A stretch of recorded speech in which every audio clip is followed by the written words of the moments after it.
What is going on, guys? Today we're going to be doing a 4-round Superflex rookie mock draft, and I have a very special guest today that fans of the DLF YouTube channel have seen before.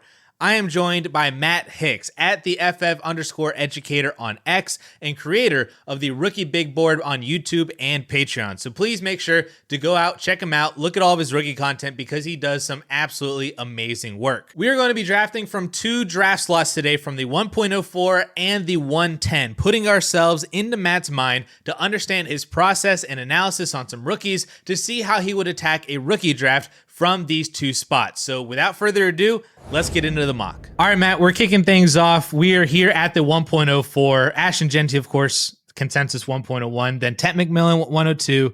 Cam Ward went 1.03. So you're sitting at the 104 with a really good list of best player available. You have basically every other wide receiver other than Tet, every other running back except for Ashton Genty, any other quarterback except for Cam Ward. So a lot of different areas that you could go. What are you looking at here at this pick? Yeah, and this is exactly where I expect to be if I have the 104 in my rookie drafts. I think these 3 guys should come off the board first. And then for me, it's really a decision between 2 guys here. I could go with my running back 2, Omarion Hampton, or I could go with my tight end 1, Tyler Warren. I don't think 104 is too aggressive, especially if you have a tight end premium, but I'm going to go with Omarion Hampton here at 104. I really like Omarion Hampton's power profile. I think it projects well for a guy who could have between 225, 250 touches on the ground. He's a good pass catcher. I think he's an underrated pass catcher. 40 to 50 targets is realistic as a rookie. And that's going to put him right there in low-end running back 1, top 12 running back 1 projection for me. What I love about his game, he moves very well. He's very agile for a big man. And I think he displays really good vision. He played behind a really poor offensive line at North Carolina, created a lot of his own space, and he was effective as an extension of the passing game, like I mentioned. So a pretty well-rounded running back who I think would be getting more hype if we didn't have such a consensus runaway running back 1 in this class in Ashton Genty. I'm so glad that you picked Omarion Hampton because anybody who's been watching this channel knows how much I absolutely love Hampton. He is my clear-cut RB2. I honestly, I have him in my own tier. It's Genty's in his own tier, Hampton's in his own tier, then the other 3 round out the top 5. Is that the same way that you have it? Yeah, I do actually. Yeah, for the running back position specifically, I have Genty, Hampton, and then a tier break after them. Excellent. So we're pretty much in lockstep on that pick. I don't think we really need to talk anymore about Hampton because you laid it down. I've been on this train for a couple months now. But the only other question I have is you would throw Tyler Warren up in this mix. I feel like that feels a little hot takey. I know a lot of people really love Tyler Warren, but I feel like at 104 that just feels a little too early. But you would throw him up there. I would throw him up there. You look at what he does well. He's an excellent pass catcher. He wins in contested situations. He wins in traffic. And of course, he's a super athlete, right? He was used all around the field at Penn State. I mean, he threw the ball. He played quarterback. He played center. He really moved all around. And I think when you look at the value of hitting on a rookie tight end in Dynasty, the value absolutely skyrockets. And you don't have to be Brock Bowers, right? I know we talked about Brock Bowers a lot last draft season and being high on him. And I took him 105, 106. Folks thought that was aggressive. Tyler Warren doesn't have to be Brock Bowers to get some really ridiculous return. Look what Sam Laporta did after his first season in terms of dynasty value jump. Trey McBride, I know it took a year, but his dynasty value jump, you really can't replicate the return on value of hitting on a young tight end in dynasty formats. All right, Matt, we're up again at the 110. A handful of players have already gone. We got Travion off the board. Tyler Warren did go at the 1.06. And then Burden, Ibuka, Quinshon Judkins. So at the 110, we're staring down Shedeur Sanders is best available on this sleeper list. You got Caleb Johnson there as the RB5. Travis Hunter. Colson Loveland is there as the tight end 2. Jackson Dart, Trey Harris, anybody kind of like that still. So at the 110, how would you approach this pick? Yeah, I think a lot of the names you mentioned there are in play. Realistic at the 110. I think you've got a really strong argument for Travis Hunter here, especially if we learn, if we feel confident that he's going to play a significant amount of snaps on offense. He could end up being the best return on value here at 110. But I'm going to go with Matthew Golden, who I know has had a bit of a meteoric rise, maybe an overcorrection from the draft community. But I think when you look at his profile, what I'm specifically excited about is he comes with a high floor. He's fast. We saw that at the combine, but he wins with more than just speed, in my opinion. I think he's an excellent route runner. He's got a really nice release. He separates through his routes, really consistent, steady hands. He wins body positioning over the middle of the field. I think that gives him some versatility. And so I'm not expecting Matthew Golden to be, a top 12 wide receiver producer, but I think especially if he gets that first round draft capital, it's pretty realistic to project him, 80 to 90 targets as a rookie, maybe 5 or 6 touchdowns. Probably not a guy who's going to push double-digit touchdowns, but that projection still puts him in a really nice spot, a mid to low end wide receiver 2. And if you could get that in your lineup and feel confident about that in the back end of the first round, I definitely see the appeal in that, and I think that's a pretty nice return here. So Matt, we gotta talk about this for a minute because you're coming from the film side on this, and I'm coming from the analytical side on this. And I don't know if you know, but Matthew Golden is not an analytical darling. He's got some red flags. He has some holes in the profile here, and that's more of the side that I'm coming from. I will say I did tweet out that after watching more of Matthew Golden's tape post combine, I tweeted out saying that he has some of the best tape I've ever seen for a player with such a horrible analytical profile. So that might just be who Matthew Golden is, but I'm looking at him, he doesn't hit on a lot of the stuff I'm looking for. He never had a season above 2 yards per team pass attempt. The best season he ever had in terms of market share of yards was 22%. That's like really low. He doesn't have a 30% breakout age, only a 20% breakout age, and that wasn't even at Texas. And this was kind of all the same stuff that I had against Ladd McConkey last year, and obviously that did not work out. Ladd McConkey translated very nicely in the NFL. But what Ladd McConkey had that Matthew Golden doesn't have that I've added to my processes here are baselines for Pro Football Focus metrics. So like collegiate, yards per route run, targets per route run, first down per route run, all that kind of stuff. McConkey hit on all of those, passed with flying colors. Golden still does not hit on those. So what I'm seeing is that he doesn't have like a per route production, like body of work. He doesn't have seasonal production body of work. And I don't know if that is, a Quinn Ewers issue, an offensive system issue.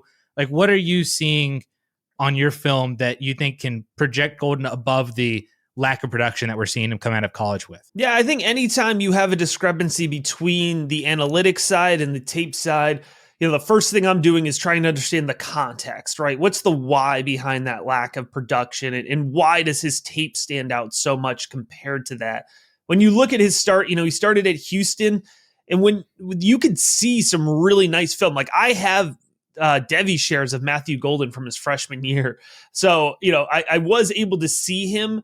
I know he didn't hit that breakout early, like you were saying, in terms of that, complete percentage, but he definitely showed on film that potential early on in his career at Houston. Just some really poor quarterback play and not an offense that emphasized the passing game as a priority. And then he goes to Texas, and we expect, he's in the Steve Sarkisian offense. We've got vacated production, and he got off to a really slow start. And if you think about it, the start, the first maybe month and a half of the season, Isaiah Bond was really the wide receiver that stood out for Texas. And I don't know if it was learning the scheme. Steve Sarkisian's offense is notoriously a little harder to pick up. But after the first month and a half, then Matthew Golden really started to shine. And I think that's where he really put it together. So I think if you're looking at a sample size of maybe just the last 8 games of the season relative to, just the last 8 games of the season, including the college football playoff, that might relatively stand out more than his overall profile. Now, the obvious counterpoint to that is, well, that's a small sample size, and is that worth going off of?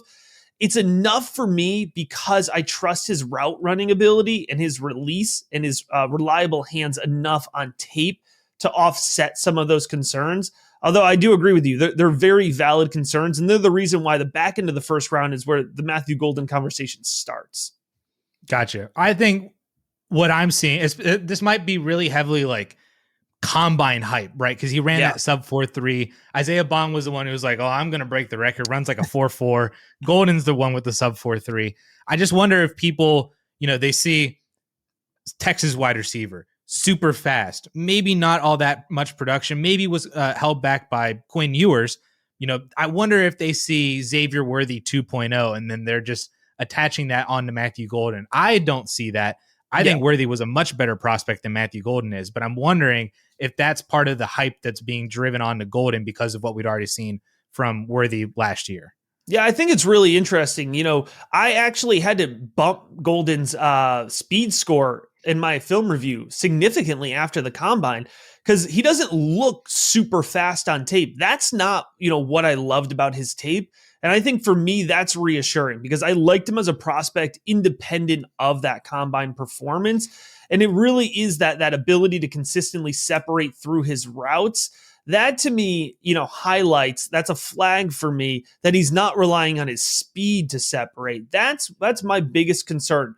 When you overreact to a combine performance and guys running fast, which I absolutely agree is a major misstep that we make every year, right? But for me, Golden's ability to win and separate is independent from that speed. Where he really bumped in my overall formula is, I thought he would be an early day 2 guy, like a fringe top 50 before he ran at Indianapolis. And now I have to bump up his projected draft capital, right, to probably a top 20 selection. That was the biggest jump for me, more than necessarily adjusting the film score to, account for what we saw in Indianapolis. All right, let's move on into the second round now, Matt. We're on the clock again, 2.04. You already have Omarion Hampton on this squad. And, Caleb Johnson, Travis Hunter, Colson Leveland, Trey Harris, Shedeur Sanders, all the guys basically that we presumed were best available for the 110 have all gone off the board now. So you're looking at, Jackson Dart and Jalen Monroe are there. Devin Neal, Ollie Gordon, Dylan Sampson. You've got Isaiah Bond. This is just the sleeper, best available list. Elijah Arroyo or Harold Fannin, I think, is still there as the tight end 3.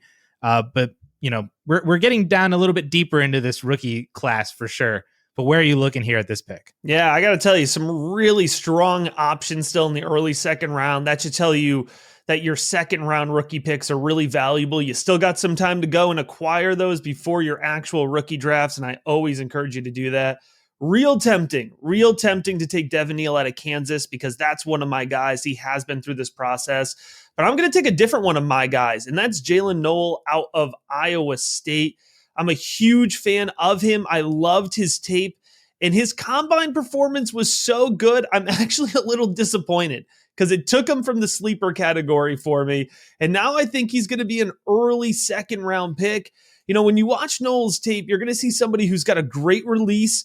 He's got excellent footwork. He wins consistently over the middle of the field. Excellent ball tracking skills, good reaction, consistently is able to win to balls thrown behind him, balls thrown underneath. He's fast, as we saw at the combine, but he's not just fast. He gets to top speed quickly, and that's something that really helps him win at the bottom of the route tree. But I like his ability to work the slant. I like his ability to win deep in the post route. He's got some versatility. You can move him around the field. You could play him in big slot in the NFL. I think he's going to work really well as a flanker. And honestly, I know it's a little aggressive. I think he's going to be a first-round NFL draft pick. If not, I feel very confident he's a top 50 pick, which means he definitely will have an early second-round ADP at the absolute lowest. I do like Jaylin Noel. In my modeling system, he comes out, I believe, where is he at? This is wide receiver 13, but he's in this big mix with 5 or 6 other guys that are all very, very similar. He is behind his teammate Jaden Higgins. I have been very much a fan of Jaden Higgins on this channel, especially too. But they're not that different. It kind of reminds me of the Washington kids from last year, where it's Jalen Polk got some height, McMillan got some height. Obviously, Odunze was the big one for sure. But it feels like we're debating between maybe these 2 Iowa State kids, like we were going back and forth between Polk and McMillan. And I do definitely feel like, at least from just me looking at my stuff, that Noel has slid under the radar in my personal evaluation. So I feel like I definitely do need to go back and look at him. I will say, I did see his combine performance, ran a sub 4.4. So that's phenomenal. You love to see all the other production that he had, with a 30% breakout age at as a junior in college. So it's definitely all there. But the fact that you're this high on him and you think he's going to sneak into day one, that's intriguing to me.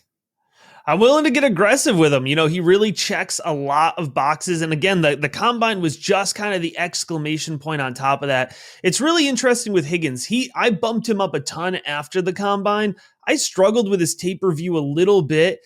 He's a bit of a boundary X receiver that plays like a possession receiver. And so I always get a little worried when I feel like the frame, the profile in that sense doesn't match the profile in terms of his tape. Whereas Noel, I think, is exactly what you want him to be. He wins in the ways that you want him to win, and just a really, really reliable guy over the middle of the field. And I find especially wide receivers that can reliably win over the middle of the field, that translates well when we're talking about future fantasy football production. All right, we're moving on to the 210 now. Basically, all of the other players that I mentioned that were best available last pick off the board again now. So at the 210, you're looking at Quinn Ewers, I guess, is there. Harold Fannin is still there as, I guess, the tight end 3. He would be if you were to take him here. You got Dylan Sampson, Cam Skattebo, Restapro, Elick. I can't pronounce his last name. I just call him Elick. Those are kind of the names that you're looking here at the 210. So what are we thinking here, Matt? Yeah, I will say Ao Manor is somebody who I would definitely consider at this spot. Jalen Royals. I think this is where the combine, this was the biggest winner of the combine, was wide receivers that were maybe thought about as third round rookie picks that now have a really strong argument for back end of the second round rookie picks. I'm not going to go with a wide receiver, though, because one of the running backs who I really like has slid further than I think he should. So I'm going to take Cam Skattebo out of Arizona State off the board here. When you're looking at Skattebo, you're looking at somebody who's really productive in between the tackles. He's an explosive runner through his cuts. I think he's a good extension of the passing game as well. There's good examples of Skattebo winning, creating his own space while he wins in between the tackles, kind of shreds through defenses. And then, of course, if you watched any of the college football playoff, he's a high motor runner. He's a competitive running back. He's the type of guy who you believe can handle a 20-plus touch workload over the course of one game. 200 to 225 touches on the ground over the course of his rookie season would put him in a really nice spot to be a low-end running back too. And if I could get that in the back end of the second round of my rookie drafts, that's a really fantastic return on value. I'm in 100% agreement here. I think if you're looking at the running back position, I think he was probably my pick. He grades out extremely well in the production models that I'm looking at. The receiving volume was very much a surprise to me. Not so much that I just think that, that I didn't watch him and that I don't think that he can catch the ball, but it's just like for a running back of his size, you don't expect him to be like a prolific receiving back. Like he had 45 receptions. That is a better single season mark than basically everybody in this class except for the Quint Allen and Woody Marks. Essentially, that's phenomenal. It's better than Omarion Hampton. It's better than Ashton Genty. Better than Travion Henderson. Better than Devin Neal. All these other guys that we view as very good receiving backs. And Skattebo beats all of them, at least in terms of just like a best season number of receptions. I kind of wish that he ran at the combine, not so much that I wanted to see what his 40 was because I knew it was going to be bad, but I kind of just wanted to see what he would have ran. And I don't know if he'll run at the pro day or not. But I do agree with you. I feel like that he's just a very solid, NFL teams are going to love him. And as a day 2 pick, probably in the NFL, I think you could do a lot worse than him down here at the 210. All right, Matt, into the third round now. Dylan Sampson, Quinn Ewers, Will Howard, RJ Harvey, and Elijah Arroyo have gone off the board now. So we're in it. We're in the later rounds of your rookie drafts. This is dart throw area. This is, call your shot on some of your favorite guys here. What are we looking at the 3.04? Yeah, I know it's a third round. Some folks start to tune out. They want to trade away their third round picks. I'm telling you, folks, if you hate your third round pick, just head on over to the rookie big board, man. We crushed the third round. And so I love these picks. I always stack them up. This is Puka territory. This is Tyrone Tracy last year territory. And for this one, I'm going to go with Jalen Royals, the wide receiver out of Utah State. I like Royals' tape a lot. He's probably got the best first step of any receiver in this class, and that's something that I care a lot about with wide receivers. Their ability to release and win on the first step is something that does translate very well. Excellent hands. He's physical over the middle of the field. You're never sure about the measurement for a power or a group of 5 player, but he came in with good measurement, good height, good weight, over 200 pounds at the combine, so he checked that box. I do think round 3 is a reasonable spot for him. He's probably going to go day 2 late. Depending on landing spot, probably somewhere between 60 and 80 targets as a rookie, but I could see him being hyper efficient, really adding yards after the catch at the NFL level, just kind of based on his skill set and the way he wins in space, and somebody that just carries a ton of upside. And at the end of the day, that's what I'm looking for, right? In the 3rd round, I'm looking for upside, and Royals absolutely brings that. I feel like Jalen Royals for me probably would have, like, if I was drafting in this and I was sitting there at that 2.09 spot, I would have taken Jalen Royals over Isaiah Bond. I'd be taking Jalen Royals over Ewers and Will Howard. I don't know if this is a sleeper thing because sometimes their algorithm makes these teams have to draft one of every position just to fill out the lineup. But I would take Royals for sure over all of them. I'd take him over RJ Harvey, over Elijah Arroyo. I feel like you just got phenomenal value on a guy that I still feel like is very underrated, even after the combine. Like, he had a phenomenal combine performance, but I wonder if, nobody really knows what Utah State is, like as a college. And I wonder if some of that is translating over to the fact that he's sliding under a lot of people's radars.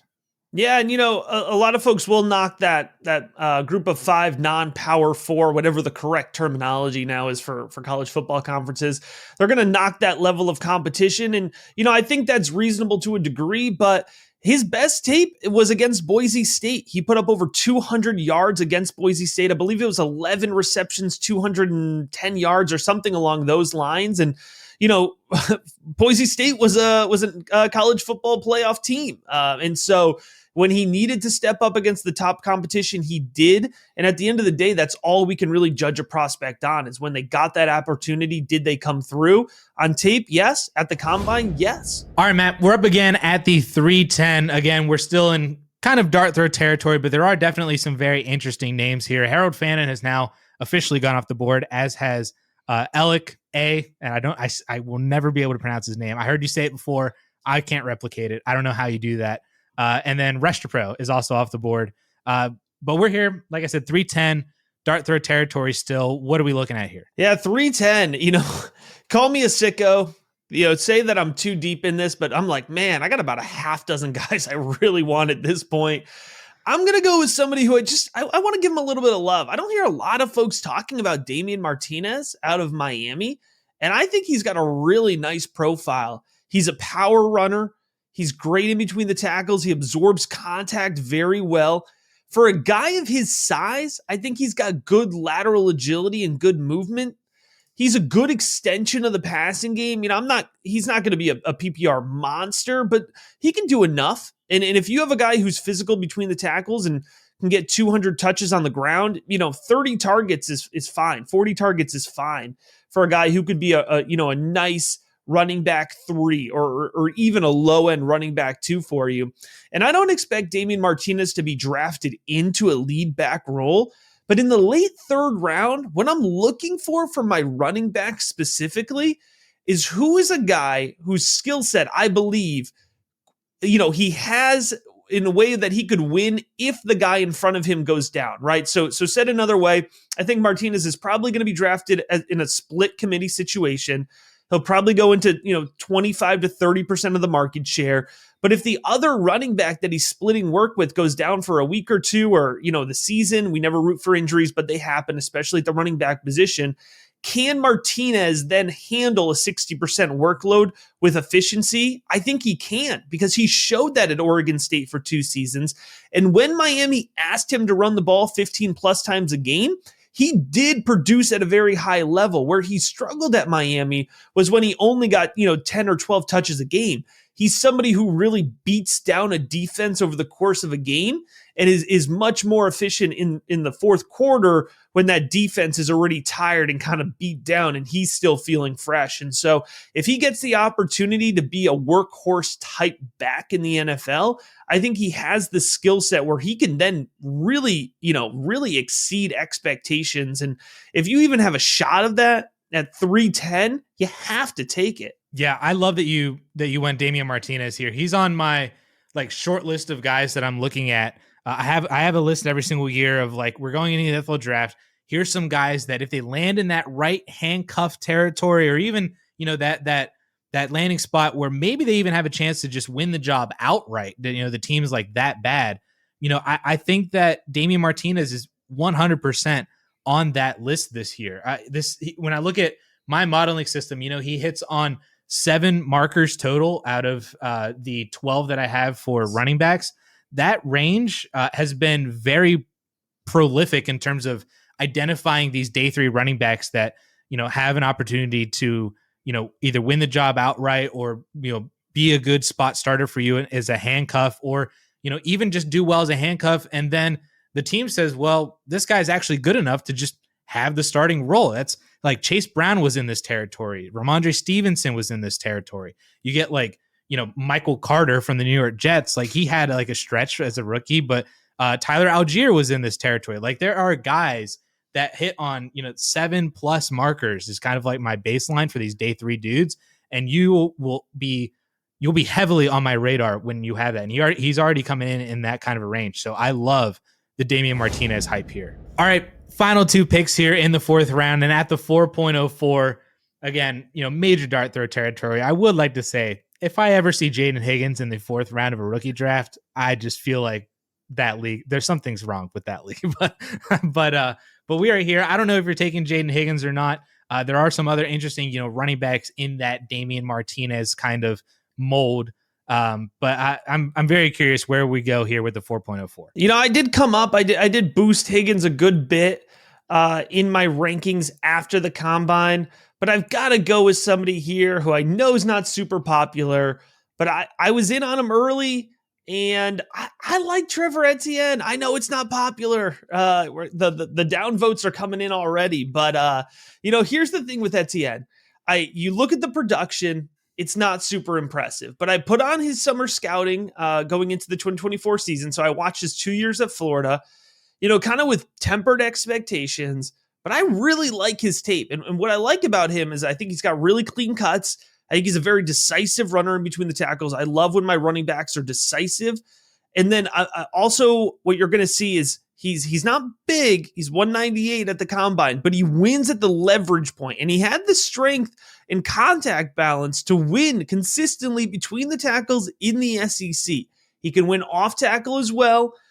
So I think he's somebody who, can really be a little bit scheme versatile. You can put him in gap schemes, you can put him in zone scheme, and he'll have the ability to win in both of those ways. I think he's an effective extension of the passing game as well. So I understand the concerns with production.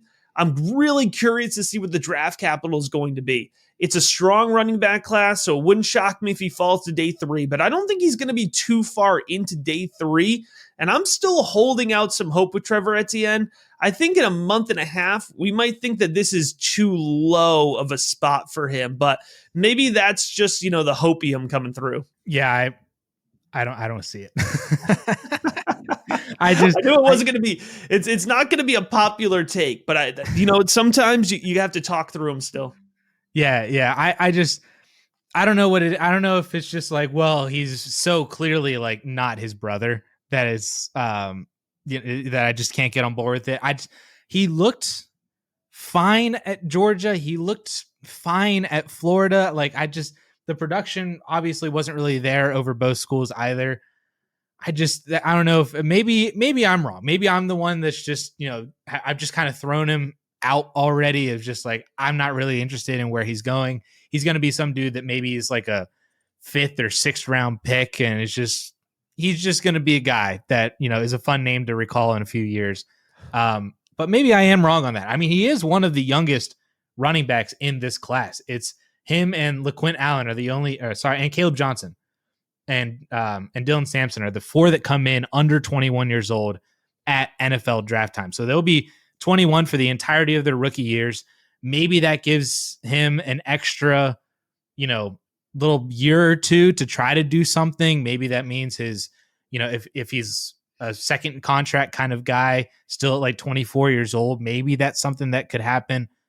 I don't know. I feel like I just still lean towards him not being anything versus him being something, but I could be wrong on that. Yeah, I mean, like we said earlier, with whenever there's a discrepancy between production, you're looking in film, you're looking for the reason why. Florida's had a really tough scheme. He did split touches with Montrell Johnson, which was absolutely a mistake there. And, Billy Napier just barely survived with his job this past year. And we know Georgia rotates the running backs. There were 3 guys in there. So you can definitely explain it away. But like you mentioned here, this is far from a safe pick, despite it being a pretty popular name at this point. Like, you like him over Giddens? Yeah, man. This is so funny. All right. I just did another show earlier today. It was another analytical. It was RotoViz. So those guys are analytical focused as well. And, I couldn't figure it out. Right. So Giddens, I did his summer scouting because I loved watching him live in 2023. So I did his summer scouting and I watched his tape going into 2024. And it was a super letdown. I was like, man, his vision's kind of off. He doesn't look all that athletic. He looks super indecisive. And so then I watched his 2024 film because I was like, I got to go back to this guy because I really liked him live again. And again, his film was like super disappointing. So I wrote him off. I think he's 23rd on my rookie rankings. And then just over the last couple weeks, like I can't tell you the amount of patrons who have DM'd me like, so DJ Giddens, what's going on with DJ Giddens? And I was like, I gotta find the source here. Like, who is hyping up DJ Giddens? But you're the 3rd analytical source that has mentioned his name to me. So I was like, all right, he must really be popping in the models then.